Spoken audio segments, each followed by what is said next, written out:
دنیا میں آنے کا مقصد کیا ہے، مجھے اللہ نے اس دنیا میں کیوں بھیجا ہے، وہ مجھ سے کیا چاہتا ہے۔ سب سے پہلے اس معاملے میں دیکھتے ہیں کہ خود رب العالمین کا اس معاملے میں پرسپیکٹو کیا ہے اور فرمانے والی شان کیا ہے۔ میں نے جنات اور انسانوں کو محض اس لیے پیدا کیا ہے کہ وہ میری عبادت کریں۔ دلچسپ بات آپ کو ایک بتاؤں کہ مجھے میرے اس سوال کا جواب بکری سے ملا۔ آئی نو دس از آئرونک۔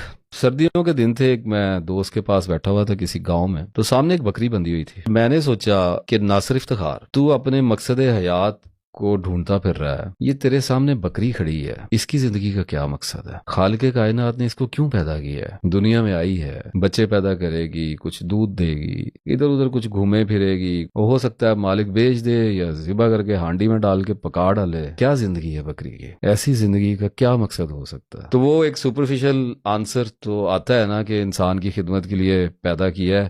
تکبر بہت کرتا ہے انسان، یہ سوچنا بڑا آسان ہے کہ میری خدمت کے لیے پیدا کیا ہے۔ یہ ملکیت کا جو احساس ہے، یہ اپنے آپ کو برتر سمجھنے کا جو ایک مالی کھو لیا ہے، یہ انسان کی حالت بہت بری کرتا ہے۔ ٹھیک ہے، ایک پرپس تو یہ ہو سکتا ہے۔ میں کہتا ہوں کہ کوئی بکری سے پوچھ کے دیکھے کہ تجھے پیدا کرنے کا، تیرے دنیا میں آنے کا مقصد کیا ہے۔ بس اس وقت وہ ایک لمحہ تھا جب اس سوال کی ایک نوٹ میرے ذہن میں کھلی ہے۔ یہی مجھے یہ اندازہ ہو گیا کہ یہی میری زندگی ہے، بکری کی اور میری زندگی میں کوئی خاص فرق تو ہے نہیں۔ مجھے پتا ہے ابھی آپ کے کلیجوں کو ہاتھ پڑے گا، تھوڑا رکیں، تھوڑا صبر کریں، اس کے اندر سے بڑا بڑا مقصد حیات میں نکالوں گا۔ اور انسانوں کی عزت نفس جو ہوتی ہے نا، سیلف ریسپیکٹ، وہ بڑی مجروح ہوتی ہے۔ جب ایسی بات کریں تو بڑا اچھلتے ہیں کہ یہ کیا بیوقوفی ہے، ہم اشرف المخلوق۔ بھائی کس نے انکار کیا ہے کہ ہم اشرف المخلوقات ہیں؟ کس نے انکار کیا؟ بالکل ہیں، شرف تو اللہ نے بے شک بخشا ہے، اس پر غرور اور تکبر کس بات کا ہے؟ جس نے پیدا کیا ہے وہ جب جی چاہے مار دے، جب جی چاہے جو جی چاہے عطا کرے۔ مخلوق میں سے ایک مخلوق بے شک شرف والی ہے جو کہ انسان ہی ہے تو آخر مخلوق ہی۔ مقصد بالکل ہوتا ہے لیکن دو طرح کا ہوتا ہے۔ سب سے پہلے تو ہم نے ایک بات کلیئر کر لی، بکری میں اور انسان میں بظاہر کوئی فرق نہیں ہے،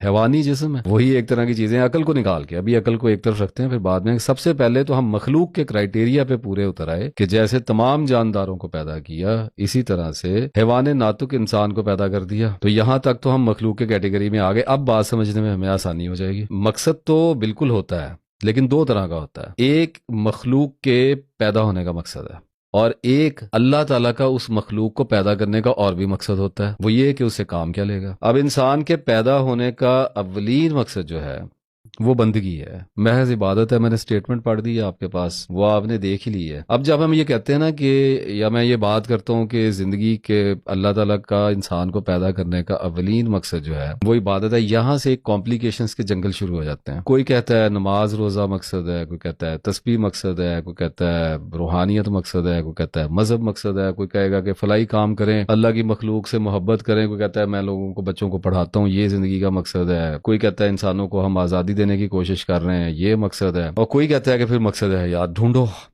اللہ نے عقل دی ہے، اس کے استعمال کی آزادی بھی دی ہوئی ہے۔ میں کہتا ہوں ہو سکتا ہے، کیوں نہیں ہو سکتا، ڈھونڈا بھی جا سکتا ہے، مقصد ایسا لگ بھی سکتا ہے کہ میرا یہ مقصد ہے، میرا یہ مقصد ہے، سب کچھ ہو سکتا ہے۔ اصل بات ذرا کچھ اور ہے۔ بکری یہ کہتی ہے کہ میری آزادی جو ہے وہ اتنی ہی ہے جتنی میرے گلے میں بندھی ہوئی رسی کی لمبائی ہے۔ سمجھ آئیے آپ کو میری بات؟ بکری سے پوچھا تیری فری ول کتنی ہے، وہ بھی یہی سمجھ رہی تھی کہ وہ آزاد ہے، گلے میں پڑی ہوئی رسی سے جتنا دائرہ بن سکتا ہے اس دائرے کو وہ فری ول سمجھ رہی تھی۔ میں نے اسے کہا کہ یہ تو آزادی نہیں ہے، یہ تو ایک قید ہے، تمہیں اس کا شعور نہیں ہے۔ بکری نے بڑے مزے سے چگالی کرتے ہوئے مجھے کہا کہ اتنی آزادی مجھے بہت ہے، اگر میری رسی کھل گئی اور میں یہاں سے باہر نکل گئی تو مجھے یا تو کوئی اٹھا لے گا، یا مجھے کوئی پکا ڈالے گا، یا مجھے کوئی مار ڈالے گا، یا مجھے کوئی بیچ ڈالے گا۔ گھر واپس آنے کی مجھے عقل نہیں ہے، عقل میری بہت زیادہ محدود ہے۔ اس لمیٹڈ انٹیلیجنس کے ساتھ میں اس کھونٹے پہ خوش ہوں کہ شکر ہے جتنی آزادی میرے لیے ضروری تھی، جتنی میرے فنکشنز کے لیے امپورٹنٹ تھی، اتنی اللہ نے مجھے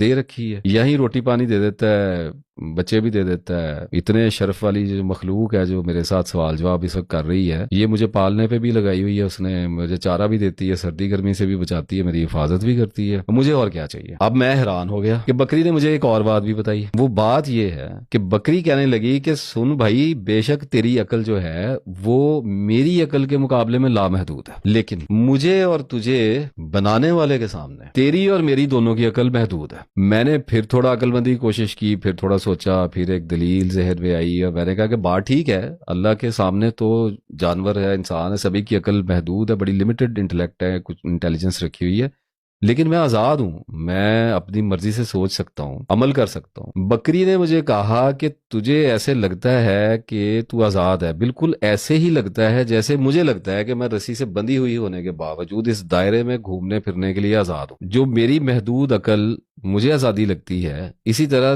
تیرے سامنے کی تیری محدود عقل بھی تیری آزادی تجھے لگتی ہے. حالانکہ بات صرف اتنی ہے کہ میرے گلے میں کپڑے سے بٹی ہوئی, روئی سے بٹی ہوئی جو یہ رسی ہے, یہ تجھے قید لگتی ہے, محدودیت لگتی ہے, لیکن تیرے گلے میں جو الا کلیلہ کا توق ڈلا ہوا ہے وہ تجھے دکھائی نہیں دیتا.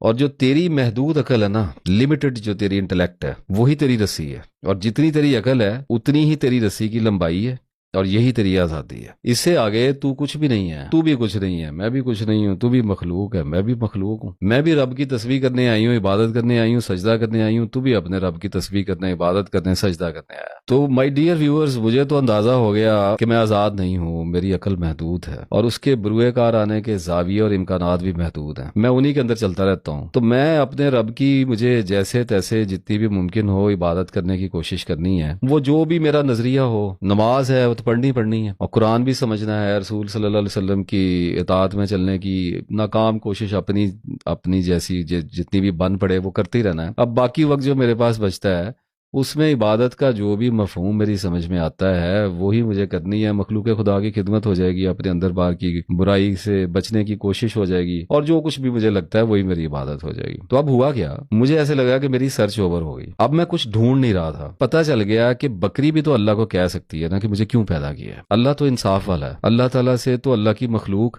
جو چاہے بات کر سکتی ہے, جو چاہے دعا کر سکتی ہے, مناجات کر سکتی ہے, التجا کر سکتی ہے, تو سوال بھی کر سکتی ہے, اجازت ہے ہمیں. تو بکری بھی تو اللہ کو کہہ سکتی تھی نا کہ مجھے کیوں پیدا کر دیا ہے, یہ انسان میرا مالک کہاں سے بن گیا, کیا اس نے مجھے بنایا ہے, اس نے مجھے پیدا کیا ہے کیا, یہ میرا مالک کیسے بن گیا, مجھے ذبح کیسے کرتا ہے, مار کیسے دیتا ہے, مجھے بیچ کیسے دیتا ہے, مجھے قید کیسے رکھتا ہے. بکری بھی تو اللہ کو کہہ سکتی ہے نا. تو کیا ہو اگر بکری اللہ سے پوچھے اور اللہ یہ کہہ دے کہ میری مرضی ہے, میں نے تجھے محض اس لیے پیدا کیا کہ میرا بنایا ہوا انسان تجھ سے فائدہ اٹھائے اور تو اس کی خدمت گزار بنے, اور یہ تیری زندگی کا پرپس ہے. تو کیا کرے گی بکری, اس کا پرپس آف لائف تو یہی ہے, یہی اس کو ماننا ہے. بکری سمجھ گئی تھی, میں سمجھنے میں ناکام ہو گیا تھا, اسی لیے ڈپریشن میں اور اینگزائٹیوں میں پھر رہا تھا. اللہ بادشاہ ہے, اللہ جو چاہے وہ کرتا ہے.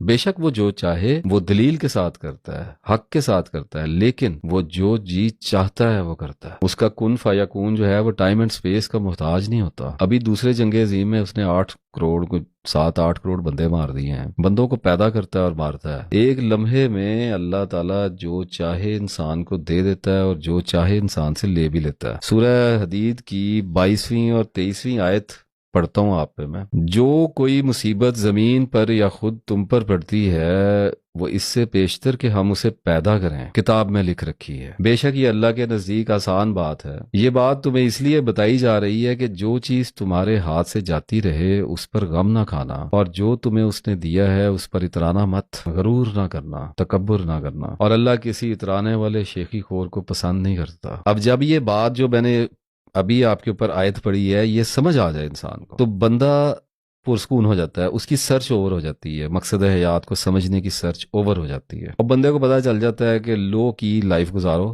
زیادہ اچھلنے کودنے کی ضرورت نہیں ہے. اللہ تعالیٰ نے جو میرے ذمہ کام رکھے ہیں ان پر جتنا بھی مجھے ہو سکے پورا اترنے کی کوشش کرتی رہنا چاہیے. ناکام ہو جاؤں تو توبہ کروں گا, دوبارہ سے کوشش کروں گا, یہی میری لائف ہے, اس کے سوا میرا کوئی خاص مقصد نہیں ہے. اب جب انسان یہ سمجھ جاتا ہے تو پھر اسے کچھ اور دکھائی دینے لگ جاتا ہے. وہ ہے انسان کی پیدائش کا دوسرا مقصد, جو کہ اس کی پیدائش کا اصل مقصد ہے. وہ اللہ تعالیٰ کا مقصد ہے. اللہ نے ہر انسان کو کسی کام کے لیے پیدا کیا ہوا ہے, وہ کام صرف اللہ کو پتا ہے.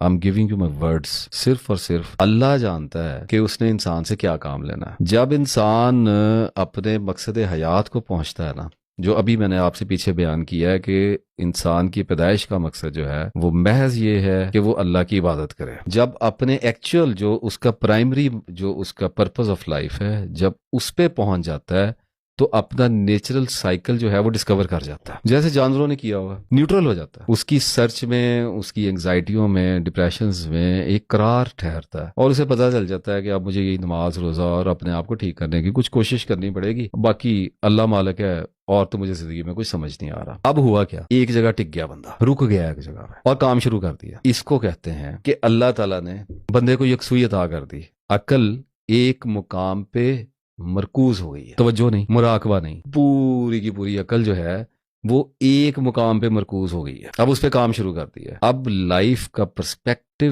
فوکسڈ ہو گیا ہے، اب انسان اپنی زندگی پر میڈیٹیٹ کر رہا ہے، مراقبہ کر رہا ہے، اور وہ کرتا رہتا ہے، اسی جگہ پہ ٹکا رہتا ہے، اپنے آپ کو گرو کرتا رہتا ہے، نالج حاصل کرتا رہتا ہے، کام کرتا رہتا ہے، عبادت کرتا رہتا ہے، تھوڑے پیسے کماتا رہتا ہے، واٹ ایور، آہستہ آہستہ اس کی عقل جو ہے وہ ترقی یافتہ ہونا شروع ہو جاتی ہے، اوپر کے درجات میں چڑھنے لگتی ہے، یہاں تک کہ اللہ بندے کو کنسیڈر کر لیتا ہے اور اس سے کام لے لیتا ہے، اور کام وہی لیتا ہے جو اللہ تعالیٰ کو پتا ہوتا ہے اس نے لینا ہے، اور جو اللہ چاہتا ہے وہ لیتا ہے، کسی کو قائد اعظم کر دیتا ہے، کسی کو شیخ عبد القادر جیلانی رحمۃ اللہ علیہ کر دیتا ہے، کسی کو کچھ کر دیتا ہے، کسی کو کچھ کر دیتا ہے۔ اب ہم کرتے گئے ہیں کہ ہم یہ جو پہلا دائرہ میں نے آپ کو دکھایا ہے، اس دائرے کو چھوڑ کے دوسرے دائرے میں جمپ کرنے کی کوشش کرتے ہیں، اور اسی چھلانگ لگانے کی فکر میں ہم ساری زندگی ہلکان ہوتے رہتے ہیں، فلسفی پڑھتے رہتے ہیں، پریکٹسز کرتے رہتے ہیں، میرا مقصد حیات کیا ہے، میں دنیا میں کیوں آیا ہوں۔ ویسے تو عام طور پہ بہت کم لوگ اس پہ سیریس ہوتے ہیں، لیکن جو ہو جاتے ہیں ان میں بھی ایک کثیر تعداد ایسی ہوتی ہے جو ذہنی مالی خولیا کو ہی پروگرس سمجھتی رہتی ہے، اور ہم سے کچھ بھی نہیں کیا جاتا،